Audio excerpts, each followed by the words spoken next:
Welcome back to Good Day Sacramento. Right now, live in Elk Grove, hanging out at Warrior Z Fitness. This is just one of many locations where Nick Range trains, where he works out. Well, Nick is just not your ordinary guy. Nick, you're making history for so many different reasons, but you are with Elk Grove Police Department's SWAT team. And you and another friend who works for SAC PD SWAT team, you guys completed what I am told is one of the most difficult ultra marathons in the entire country.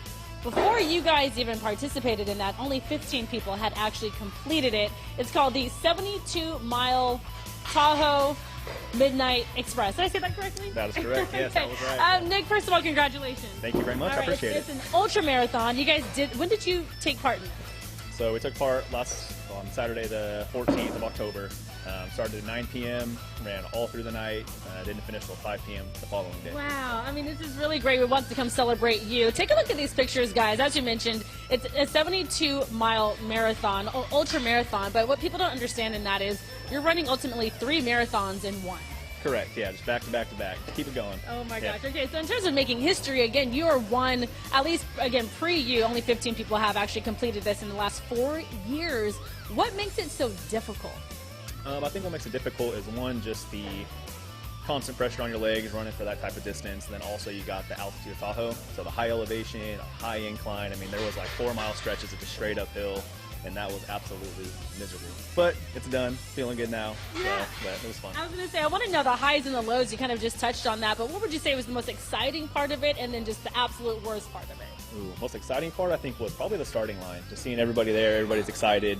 So just that initial start of like, okay, hey, you trained for months, and now the time's here to finally run it. So it felt good to actually get on that line and start going. And then obviously the finish was great too. Yeah, and what about the views? I'm just curious. I mean, I can imagine running 72 miles through Tahoe, how incredible it must have been. I mean, it was through the night, so at what point did you get a chance to actually experience the views? I don't remember any of the views, if I'm being honest. I was trying to look around. I was just trying to stay alive, keep my head down, and keep moving. Yeah. But, I mean, it was beautiful out there. It's Tahoe, so when you're looking left, looking right, there's beautiful stuff everywhere. Yeah. But in the reality of it, yeah, I remember very minimal from the view side. How many people took part in this particular marathon with you? I'm not sure. I think we had... I think it was 9 actually finished the ultra. They have 4 different marathons that run the same time as this one. So they have a relay, they have a 50-mile run, and they all kind of started at the same time. So I don't know exactly who specifically was in the 72 when we started. And how long did it, I'm just curious also, how long it took for you to finish the 72 miles? Yeah, 19 hours and 51 minutes. So slow moving, but we got her done. So at what point, like, did you stop and take a little cat nap? What did you eat? I mean, I couldn't imagine being up for that long, but let alone running for that long. Yeah, no cat naps. I try to keep my breaks to a short minimum.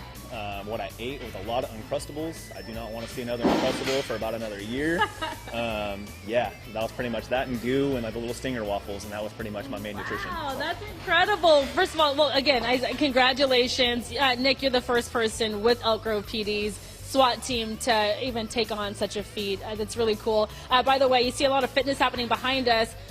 What in the world goes into training for an ultra marathon, Cody and Court? We're going to get the answers coming up in the next hour. Could you imagine? They have the I'm sorry, through the night? Yeah. Yeah, that's bananas.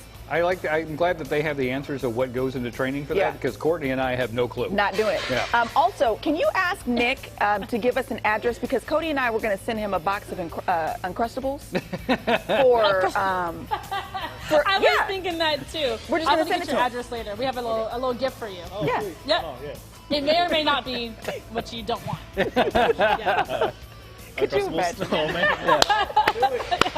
Yeah. His face when he opens the box. He's like, no. All right, Ash, we'll catch up with you.